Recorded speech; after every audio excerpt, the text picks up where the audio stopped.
बैठक हुई तो भारत ने इजराइल का साथ न देकर फिलिस्तीन का साथ दिया और कहीं ना कहीं एक बीच बचाव का रास्ता करता अपनाया। क्या इससे भारत और इजराइल के रिश्तों पे कोई असर पड़ेगा और क्या तुर्की इस्लामिक ऑर्गेनाइजेशन के देश की मध्यस्थता से फिलिस्तीन और इजराइल में संघर्ष विराम कर पाएगा कि नहीं, इसको समझते हैं हम। यूएनओ में जो भारत के राजदूत है टी.एस. त्रिमूर्ति, फिलिस्तीन और इजराइल के मुद्दे पे कहा है कि हम किसी भी प्रकार की हिंसा का विरोध करते हैं, चाहे वो हमास द्वारा दागा जा रहा रॉकेट क्यों ना हो, उसमें एक भारतीय की भी मृत्यु हो गई है, वो इसका विरोध करता है। साथ ही इजराइल द्वारा जो नागरिकों के ऊपर जो बम्बार्डमेंट में जो उनकी जान जा रही है, भारत उसका भी विरोध करता है। ये इनका स्टेटमेंट था। साथ ही भारत ने वह स्टेटमेंट दिया जो इजराइल को पसंद नहीं है। भारत ने कहा कि भारत वहां दो राष्ट्र देखना चाहता है, इजराइल भी और फिलिस्तीन भी, जबकि इजराइल का कहना है कि हमारा पूरा है और फिलिस्तीन का। खैर फिलिस्तीन इस मैटर पे अब मान गया है कि हमें थोड़ा सा भी दे दो, क्योंकि उनको तो पूरा भगा दिया।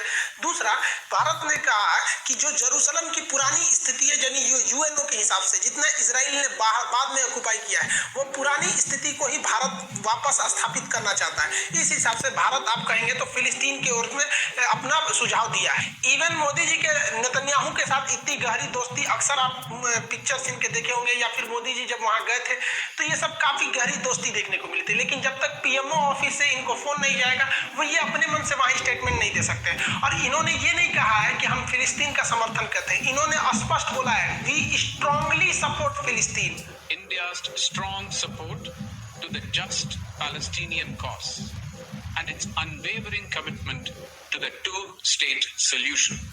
I thank you, Mr. President. हमारे आदरणीय अटल बिहारी वाजपेयी जी ने भी फिलिस्तीन का समर्थन किया था और कहा था कि इजराइल को फिलिस्तीन की भूमि लौटा देनी चाहिए। जिस जमीन पर इजराइल कब्जा करके बैठा है, वो जमीन उसको खाली करना होगी। आक्रमणकारी आक्रमण के फलों का उपभोग करे, ये हमें अपने संबंध में स्वीकार नहीं है। तो जो नियम हम पर लागू है वो औरों पर भी लागू होगा। अरबों की जमीन खाली होना चाहिए। जो फिलिस्तीन है, उनके जो फिलिस्तीनी है, उनके उचित अधिकारों की प्रस्थापना होना चाहिए। आप ये सोच रहे होंगे कि आखिर हमारे देश के प्रधानमंत्री लोग ऐसा स्टेटमेंट क्यों देते हैं और इस कदम पर क्यों जाते हैं, हम इजराइल का साथ क्यों नहीं दे पाते। तो इसकी कुछ मजबूरियां हैं, 3-4 मजबूरी, उसको हम लोग आगे समझते हैं। यूएन सिक्योरिटी काउंसिल की बैठक में अमेरिका जो है पूरी तरह से इजराइल का साथ देता हुआ दिखा, जबकि चाइना इस मुद्दे को बहुत पुरजोर तरीके से उठाया था। चाइना ने इस मुद्दे को उठाया यूएन की काउंसिल में, जो वर्चुअल मीटिंग थी, ऑनलाइन मीटिंग थी यहाँ पर, लेकिन अमेरिका ने इस मुद्दे को दबा दिया। अमेरिका कह रहा है कि इजराइल को बदला लेने का, अपनी आत्मरक्षा का पूरा अधिकार है, और इधर इजराइल इस इशारे को समझ गया कि मतलब गाजा पट्टी का पूरी तरह से धो डालो।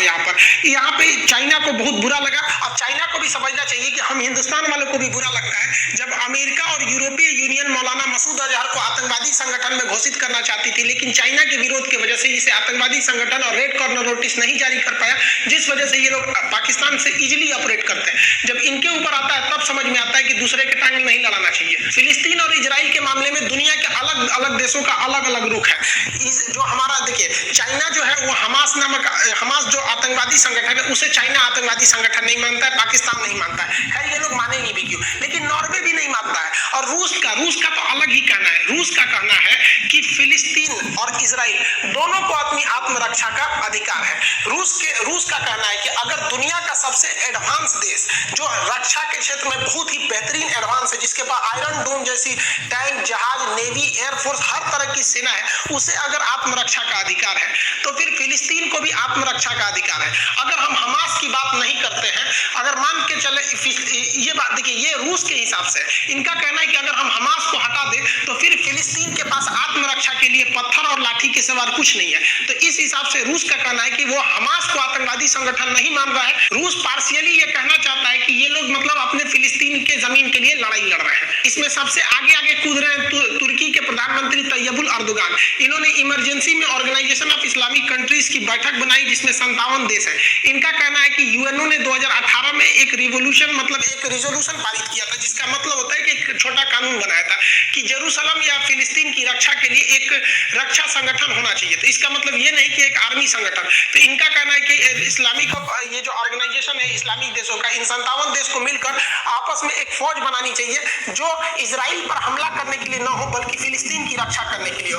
अब ये वाला जो एरिया है ये गाजा, ये वाला वेस्टर्न बैंक है और ये वाला गाजा पट्टी है, तो इन्हीं दोनों को मिलाकर फिलिस्तीन बनता है। तो इनका कहना है कि फिलिस्तीन की रक्षा के लिए अब इन्होंने आइडिया दिया तुर्की के कि भैया हम जो तुर्की वाले हैं हम सर्विलांस रडार दे सकते हैं, हथियार दे सकते हैं, एयरफोर्स दे सकते हैं। ये अरब वाले जो हैं, इस जो संगठन जो आर्मी बनेगी उन्हें ये लोग पेट्रोल फ्यूल वगैरह मुहैया करा सकते हैं, पैसा वगैरह ये लोग के पास बहुत ज्यादा है। अल जजीरा न्यूज चैनल है, इनके लिए मीडिया का काम हो ही जाएगा। अफ्रीकी देश है, देखिए ये 57 देश है, इसमें इतने जितने देश दिख रहे हैं ये वाले, ये सब के सब इस्लामिक कॉर्पोरेशन के मेंबर है। रूस जो है ऑब्जर्वर है, मतलब इसमें भाग लेता है।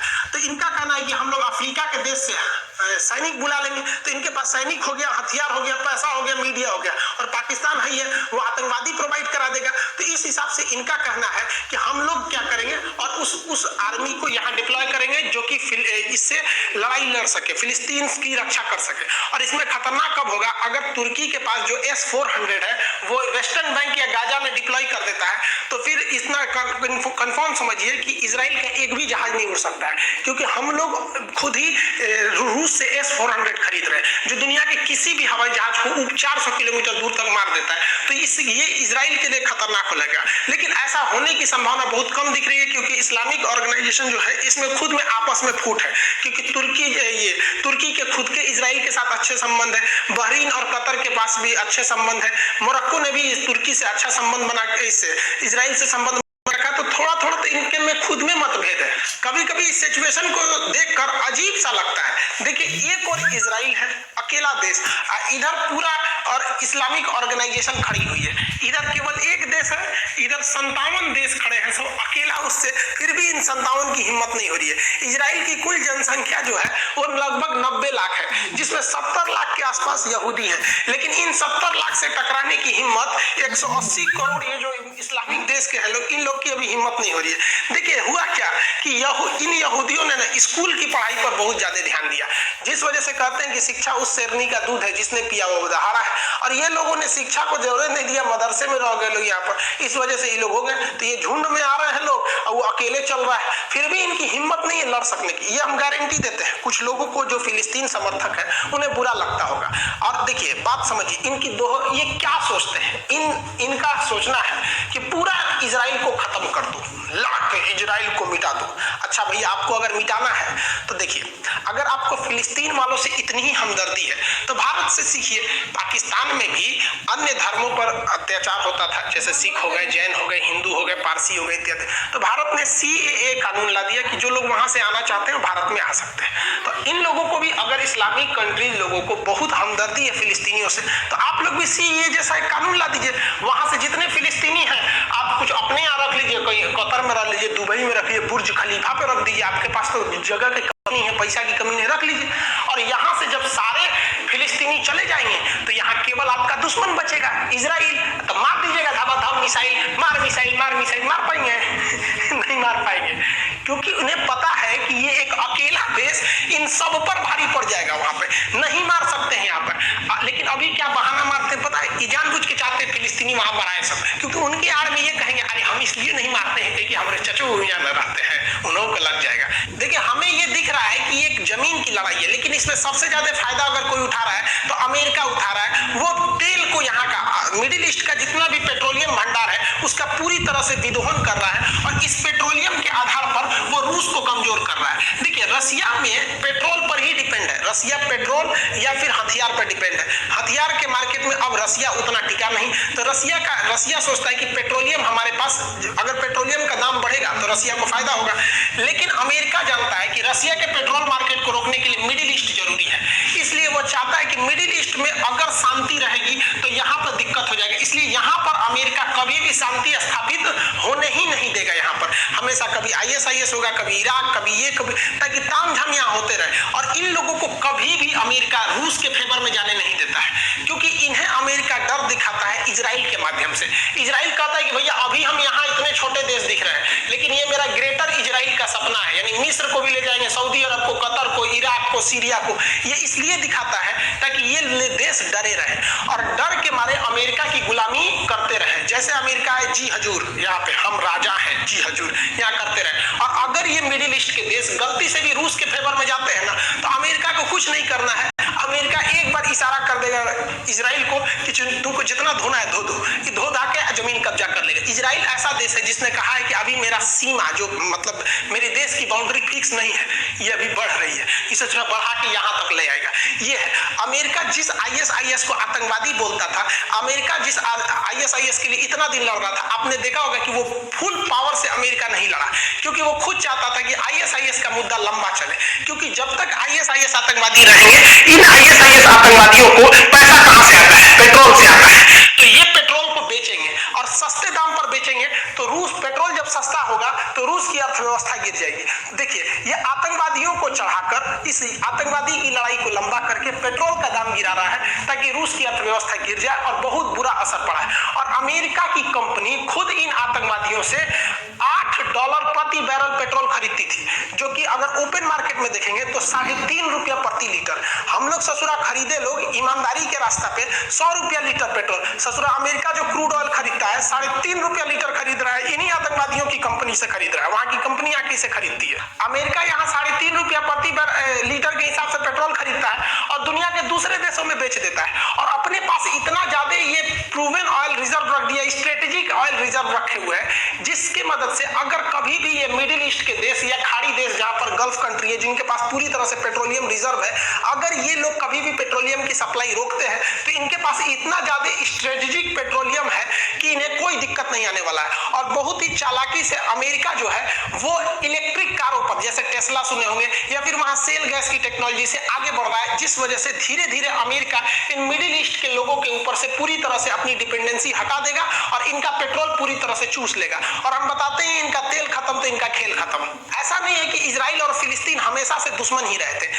1990 के दशक में ये काफी करीब आ गए थे, और इतना हुआ कि यहाँ के लोगों को नोबेल पुरस्कार तक मिला। देखिए, अगर किसी देश में आपसी संबंध स्थापित करना है, शांति स्थापित करना है, तो केवल पड़ोसी ही कर सकते हैं, क्योंकि पड़ोसी आप नहीं बदल सकते। अटल बिहारी वाजपेयी का कहना था, आप दोस्तों को बदल सकते हैं लेकिन अपने पड़ोसी को नहीं बदल सकते, इसलिए हमें पड़ोसी से अच्छा संबंध बना के रखना चाहिए। अब इजराइल जो है, इजराइल का यहाँ जो पड़ोसी है वो मिस्र है, इंग्लिश में इसे इजिप्ट कहते हैं, मिस्र। तो मिस्र जो था, मिस्र और इजराइल में युद्ध हुआ था। इस युद्ध में इजराइल ने मिस्र के कई भागों पर कब्जा कर लिया था, लेकिन दोनों में शांति स्थापित हुई। इजराइल ने कहा कि हम तुम्हें अब तुम्हारी जमीन लौटा देंगे, बदले में तुम इस बात को स्वीकार करो कि हम भी यहाँ पर एक देश है। तो इन दोनों ने स्वीकार किया, और इन समय तक अनवर सादात ये वहां के मिस्र के उस समय शासक थे, मतलब इन्हीं के पास सत्ता थी, लेकिन इनको मरवा दिया गया। अभी आप धीरे धीरे समझ जाएंगे कौन मरवा रहा है इनको। सोचिए, जिस इंसान ने शांति स्थापित किया उस इंसान को एसिसिनेट करके प्रधानमंत्री को मरवा दिया गया। उसके बाद देखिए, जो ये वाला जगह है फिलिस्तीन, फिलिस्तीन में एक संगठन है PLO। अब ये संगठन कह रही है कि देखो भैया, इजराइल से कहा कि देखो तुम भी जियो, हमको भी जीने दो, ठीक है, हम जितना में है हम ही रह जाते हैं, तुम भी खुश रहो। तो यासिर अराफात जो थे, ये नॉर्वे में बैठक हुआ था, ओस्लो में, नॉर्वे की राजधानी ओस्लो में। तो यासिर अराफात ने इसमें बहुत योगदान किया था। तो फिलिस्तीन के इस नेता की बहुत दुनिया में तारीफ हुई कि अब ये खूनी संघर्ष, मासूमों की जान अब नहीं जाएगी, ना इजराइल से कोई मरेगा ना फिलिस्तीन से कोई मरेगा। देखिए, ऐसा नहीं कि केवल एक जान जाती है, इजराइल में भी बहुत लोगों की जान जाती है, लेकिन यासिर अराफात को पोलोनियम नामक जहर देके मार दिया गया। ये कौन मरवा रहा है अभी आप समझ जाएंगे धीरे धीरे।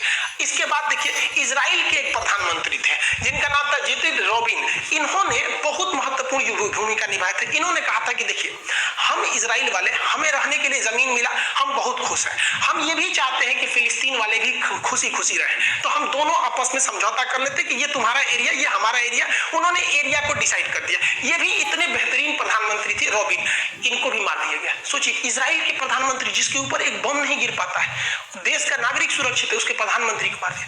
ये तीनों लोगों को मरवा दिया गया। आप जान के ताज्जुब करेंगे, तीनों को शांति का नोबेल पुरस्कार मिला था। अब कौन मरवाया? देखिए, अगर यहां शांति स्थापित हो गई तो डर खत्म हो जाएगा, लोगों को डर खत्म हो जाएगा, युद्ध नहीं होगा, तो हथियार कौन खरीदेगा? हथियार का मार्केट चौपट होगा। अब आप बताइए, हथियार का सबसे बड़ा व्यापारी कौन है? अब आपको तो समझ में ही आ गया होगा कि लड़ाई असल में पर्दे के सामने चल रही है, जिसे हम और आप देख रहे हैं, और लड़ाई कोई और लगा रहा है। आप होशियार है, समझ सकते हैं लोग। अब भाई, कुछ गाइडलाइंस होती है, हम लोग हर बात को खुल के नहीं बता सकते, लेकिन आप समझिए, अंधेरा खत्म तो टॉर्च बंद हो जाएगा बिकना। उसी तरह अगर युद्ध खत्म तो हथियार के सौदागर लोग का व्यापार चौपट हो जाएगा। इतने बेहतरीन लोगों को अब सोचिए इतने पास आ गए थे ये दो दोस्त, जब आपस में ये गले मिलते थे, यहाँ के लोग वहां जाते थे यहाँ, लेकिन धीरे धीरे इसमें नफरत घुलता गया और आज स्थिति ऐसी आ गई है कि अब इजराइल और फिलिस्तीन में दूर दूर तक कभी दोस्ती की उम्मीद नहीं दिख रही है। देखिए इजराइल ने हमारा हमेशा साथ दिया है। कारगिल की लड़ाई में जब जीपीएस टेक्नोलॉजी बंद कर दी गई थी तो हाई प्रिसिशन गाइडेड मिसाइल जो हमें भारत को इजराइल ने ही सप्लाई दिया था। इजराइल ने ही अपना हेरॉन ड्रोन दिया है। इजराइल हमें कई टाइप के स्पाइक बॉम्ब वगैरह को प्रोवाइड करता है। हमारे रडार सिस्टम को बनाने में इजराइल बहुत मदद करता है, खास करके डिफेंस सेक्टर में इजराइल बहुत मदद करता है। लेकिन ऐसा नहीं है कि इजराइल अगर मदद नहीं करता तो हम कारगिल लड़ाई नहीं जीत सकते थे, या इजराइल से बड़ा हमारा साथी नहीं है। हाँ, इजराइल जरूर है कि वो इस युद्ध के माहौल में भी भारत की मदद कर रहा है, लेकिन कारगिल की लड़ाई में उसने बहुत मदद किया था जिसे हम नहीं भूल सकते। लेकिन हमारे अन्य भी दोस्त हैं, जैसे फ्रांस है, रूस है, अमेरिका ने भी बहुत इस हद तक साथ दिया। लेकिन ऐसी हमारी क्या मजबूरी बन रही है जो हम चाह के भी इजराइल का साथ नहीं दे सकते? इसको समझिए। देखिए, हमें जेनेवा कन्वेंशन को भी फॉलो करना है, इंटरनेशनल कोर्ट को भी देखना है, यूएन को भी देखना है। अब कई लोगों में क्या होता है ना, इजराइल फिलिस्तीन में झगड़ा हो रहा है ना, बस इन्हीं दो देश को देख रहे हैं कि ना हम इजराइल के साथ कुछ कर रहे हैं, हम फिलिस्तीन के साथ। जो इन साथ कर रहे हैं, हम यहाँ हैं, हम यहाँ हैं, उनको ये नहीं समझ में आ रहा है कि भैया इसके अलावे भी दुनिया में अन्य देश है, डिप्लोमेटिक कूटनीतिक असर पड़ता है इसका भी। तो देखिए, इजराइल के साथ हम क्यों नहीं दे सकते? क्योंकि इजराइल वहां पर था नहीं, पहले फिलिस्तीन था, वहां यहूदी लोग रहते थे। देखिए, यहूदी लोग के रहने का मतलब ये नहीं कि वहां देश हो जाएगा। इसका मतलब ये नहीं कहीं भारतीय रहते हैं तो ऐसा नहीं कह सकते कि उस जगह को आप हिंदुस्तान घोषित कर देंगे। वहां यहूदी रहते थे। एक्चुअली में यहूदियों को ही नहीं पता था कि उनका देश कोई इजराइल हो सकता है। उन्होंने तो 48 में इसका कंसेप्ट लेके आए। जैसे पाकिस्तान कोई देश था क्या? नहीं था। अचानक द्विराष्ट्र की मांग उठी, जिन्ना आए, चौधरी रहमत अली आए, अलग अलग लोग आए। अचानक 1940 के बाद तूल पकड़ने लगा, वो नया देश का उदय हो गया पाकिस्तान। कंसेप्ट पहले से नहीं था। उसी तरह इन लोग की एक विचारधारा थी कि हमें एक देश बनाना है, लेकिन इजराइल नहीं था, वहां यहूदी थे लोग यहाँ पर। तो एक्चुअली में बाई पेपर अगर देखेंगे तो फिलिस्तीन तो यहाँ पे पेपर के हिसाब से था। तो अगर हम इसको मान लेते हैं कि नहीं, फिलिस्तीन की कब्जा की गई जमीन पर इजराइल का अधिकार है, तो इंटरनेशनल कोर्ट में हम फंस जाएंगे। और फंसाएगा ये हमारा ये चचा, कहेगा कि जब कब्जा किया जमीन इजराइल का हो सकता है तो पीओके कब्जा किया हुआ पाकिस्तान का है तो ये हमारा हो गया। तो चाइना उधर से कहेगा कि अक्साई चीन हमारा है, हमारा हो गया। तो भारत के कुल कश्मीर का 10% अक्साई चीन है, 30% पीओके है। अब इंटरनेशनल कोर्ट में हम लोग फंस जाएंगे लोग। इस हिसाब से अगर हमने समर्थन कर दिया इजराइल का, तो जिंदगी में कभी भी हम लोग तिब्बत का समर्थन नहीं कर पाएंगे, क्योंकि फिर इंटरनेशनल कोर्ट और जेनेवा वगैरह कन्वेंशन में हम लोग को चाइना फंसा देगा। कहेगा कि जब इजराइल ने कब्जा किया तो आपने उसका समर्थन किया क्योंकि वो आपका दोस्त था, और जब हमने तिब्बत का कब्जा किया 1959 में तो आप हमारा क्यों विरोध कर रहे हैं? इसका मतलब आप फायदा देख के विरोध कर रहे हैं और घाटा देख के कर रहे हैं। आपका अपना कोई सिद्धांत नहीं है, तो हम इस हिसाब से फंस जाएंगे। इसके अलावा चाइना जो है वो दक्षिणी चीन सागर पर कब्जा करना चाहता है, तो भारत कभी भी इसका विरोध नहीं कर पाएगा इंटरनेशनल कोर्ट में, क्योंकि भारत खुद इसका अगर समर्थन कर देता है कब्जा किए गए जमीन पर, तो हम वहां पे फंस जाएंगे। दक्षिणी चीन सागर पूरी तरह से ले जाएगा, और यहाँ भी जमीन की लड़ाई नहीं, दक्षिणी चीन सागर के अंदर बहुत बड़े मात्रा में पेट्रोलियम है, और यहाँ पर चाइना जो है वो एक बहुत ही पुराना नक्शा को फॉलो करता है जिसका नाम है 9 डैश लाइन। तो चाइना कहता है 9 डैश लाइन के अंदर के सारे द्वीप हमारे हैं। तो यहाँ चाइना को बहुत फायदा हो जाएगा भारत के स्टैंड की वजह से, और जापान नाराज हो जाएगा हमसे, क्योंकि इन द्वीपों पर जापान का भी इधर से विवाद चलता है। तो चाइना और ऑटोमेटिक कर लेगा। अब भारत को जापान बुलाएगा तो भारत वहां पे भी फंस चुका रहेगा। सबसे बड़ा मुद्दा जो हम इजराइल का साथ नहीं देते हैं वो है यूएनओ। यूएनओ में हमें सुरक्षा परिषद में अस्थायी सदस्यता चाहिए, ताकि हमें भी वीटो पावर मिल सके। चाइना, अमेरिका, फ्रांस, ब्रिटेन, रूस की तरह जिन्हें 5 देशों के पास अस्थायी सदस्य हैं, जिन्हें वीटो पावर है कि वो किसी भी प्रस्ताव को रोक सकते हैं, हमारे पास नहीं है। तो हम ये प्रस्ताव को चाहते हैं, लेकिन ये हमें कब मिलेगा? जब यूएनओ के 193 देश में से 2/3 लोग हमारे साथ हो। 2/3 का मतलब कम से कम 130 लोग हमारे साथ हो सकते हैं। अब देखिए, हमें इन 130 लोगों का समर्थन जुटाना है। तो अगर हम इजराइल को खुश रखेंगे तो हमारे हमसे जो इस्लामिक कॉर्पोरेशन के 57 देश है वो हमसे खिलाफ निकल जाएंगे। तो 193 में से अगर 57 निकल गए तो टोटल बच गए सब 136, क्योंकि अगर ये ओआईसी वाले अगर अलग हो गए तो केवल बच गए 136। तो क्या लगता है कि दुनिया के 136 देश में से 130 हमको दे ही देंगे सब? तो यही सबसे बड़ी समस्या है। लेकिन भारत इन सारी चीजों को इजराइल को समझाता है कि देख भैया, हमसे तुम्हारी कोई दुश्मनी नहीं है। भारत के लोग इजराइल को फेवर करते हैं, सेना इजराइल का बहुत हथियार यूज करती है, हमारी विदेश नीतियां होती है, लेकिन हमने हर एक बात इजराइल के सामने अवगत कराया है कि भैया हम कूटनीतिक रूप से फंसे हुए हैं, हम डायरेक्टली खुल के तुम्हारा साथ नहीं दे सकते। और भी बहुत से वजह है। व्यापार को देखिए, अगर हम इजराइल के व्यापार को देखें, ओवरऑल देखना चाहिए रिलेशन। ऐसा नहीं है कि इजराइल ने ही हमें सब कुछ हथियार दिया है, भैया इजराइल से ज्यादा हमारे लिए फ्रांस ने राफाल दिया है, रूस ने दिया है, ऐसा नहीं। अभी अमेरिका उससे ज्यादा भी हमारे पास आ रहा है। लेकिन अगर आप व्यापार देखेंगे तो इजराइल के साथ इंडिया का टोटल व्यापार का केवल 1% व्यापार होता है, जबकि अरब देशों के साथ हमारा 18% का होता है। तो 1% को खुश रखने के लिए हम 18% गंवा दें, ऐसा तो कोई बेवकूफी भारत में अभी के वक्त में कोई करने वाला।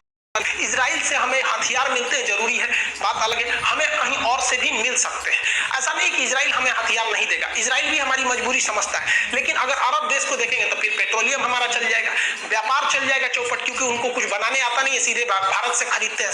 साथ ही हम लोग को वहां पे 55 लाख लोगों को वहां पे रोजगार मिला है, प्रत्यक्ष अप्रत्यक्ष रूप से। तो इतनी बड़ी चीजों को हम दाव पे नहीं लगाएंगे, इसलिए भारत खुलकर इजराइल के साथ नहीं आ रहा है। एक और स्ट्रेटेजिक महत्व है कि भारत अगर मुस्लिम देशों के साथ अच्छा संबंध बना के रखता है तो मुस्लिम देश इस बवासीर का साथ नहीं देते हैं। अक्सर अभी आप देखे होंगे कि अरब वगैरह देश ने इनको लोन नहीं दिया, लोन का पैसा वापस मांगने लगा है। तो ये भारत का दबाव है जो काम कर रहा है, वरना ये लोग अगर पाकिस्तान के फेवर में चले जाएंगे तो इनको संजीवनी बूटी मिल जाएगा, क्योंकि ये अगर कचरा भी दे दे तो इनके लिए वो जन्नत हो जाएगा। ये लोग अपना डेवलपमेंट कर जाएगा और पाकिस्तान की फौज को हथियार मिल जाएगा उन्हीं पैसों से। तो हमारे दबाव की वजह से हम लोग इन इस्लामिक ऑर्गेनाइजेशन के जो देश है इन्हें हम कहते हैं कि हम आपके साथ खड़े हैं फिलिस्तीन के मुद्दे पर, लेकिन आप भी हमारे आंतरिक मामले को। तो ये लोग भी कहते हैं कि जब भारत कश्मीर के मुद्दे पे आप देखिए इन्होंने सीधे पल्ला झाड़ दिया। ये तो गया था यहाँ का प्रधानमंत्री गए थे वहां तो पानी उनी के लिए भी नहीं पूछे थे इनको। साथ ही हमें अपने पड़ोसी देश चाइना को भी देखना है। चाइना क्या चाहता है? चाइना चाह रहा है कि वो अपने यहाँ वीगर मुसलमानों पर जुल्म करता है। तो इस वजह से एशिया में जो मुस्लिम देश है वो भारत को एक अच्छे नजर से देखते हैं। तो चाइना इस चीज को सुधार करने के लिए मुस्लिम देशों को खुश करना चाहता है और इसी को खुश करने के लिए वो इजराइल पर दबाव बना रहा है, जबकि दुनिया के किसी का भी दबाव इजराइल पर काम नहीं करेगा। तो भारत को चाइना को भी काउंटर करना है, क्योंकि चाइना जो है वीगर मुसलमानों पर जुल्म करता है, अमेरिका वो मुद्दा उठा देता है। अभी क्या है कि अमेरिका के इशारे पर फिलिस्तीन में जुल्म हो रहा है तो चाइना ये मुद्दा उठा रहा है। तो भैया ऐसा ना हो कि इजराइल के चक्कर में चाइना जो है मुस्लिम देशों के साथ हीरो बन जाए, तो फिर हम लोग तो एशिया में पीछे रह जाएंगे। रही बात इजराइल की समर्थन करने की, तो हम इजराइल का समर्थन करें कैसे? उसको समर्थन की जरूरत है हमारी। किस चीज में हम इजराइल से आगे हैं? थोड़ा सा आप खुद से सोच के देखिए। क्या हमारी वैक्सीनेशन इजराइल से पहले, सबसे पहले कोरोना फ्री हो गया? क्या हम टेक्नोलॉजी के मामले में इजराइल से आगे हैं, जो उसको टेक्नोलॉजी देंगे ले लो यहाँ पे? क्या हम लोग तो इजराइल के यहाँ से कृषि सीख क्या है? ड्रॉप फार्मिंग, जैविक कृषि। क्या हमारे पास आयरन डोम है? हमारे पास बहुत उन्नत किस्म के जहाज है।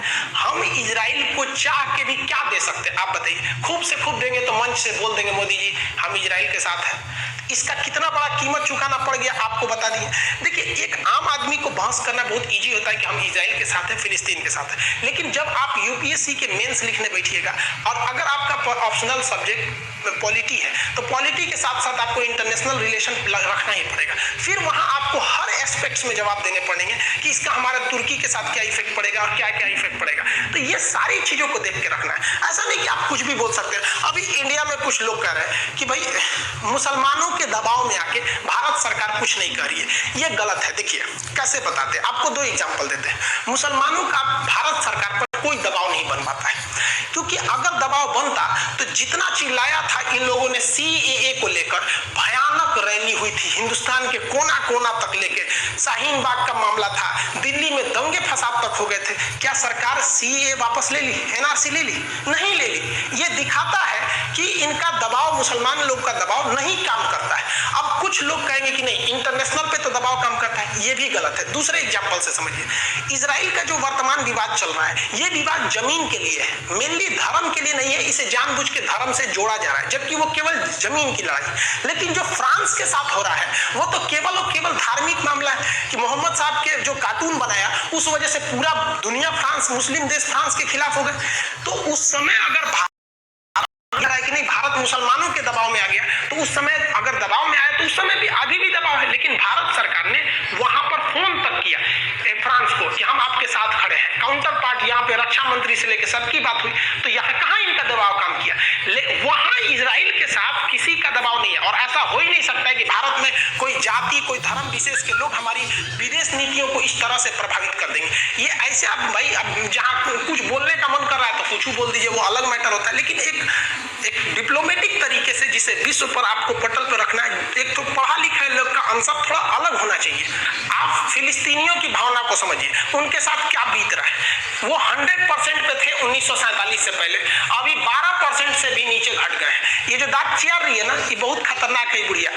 इस ससुरी सब क्या क्या लंदन में बैठ के करते हैं सर, आप थोड़ा समझिए। हम अखंड भारत थे, म्यांमार से शुरू होकर अफगानिस्तान तक जाते थे। इन लोगों ने जो बहुत होशियार बन रहा है सर, अभी तो इंग्लैंड का नाम ही नहीं आ रहा है, शांति से बैठा है लंदन ब्रिज पे बैठ के ससुरा समुद्र के किनारे क्या क्या तांडव मचा के गए सर। पूरी एशिया की बर्बादी इन्हीं सब की देन है।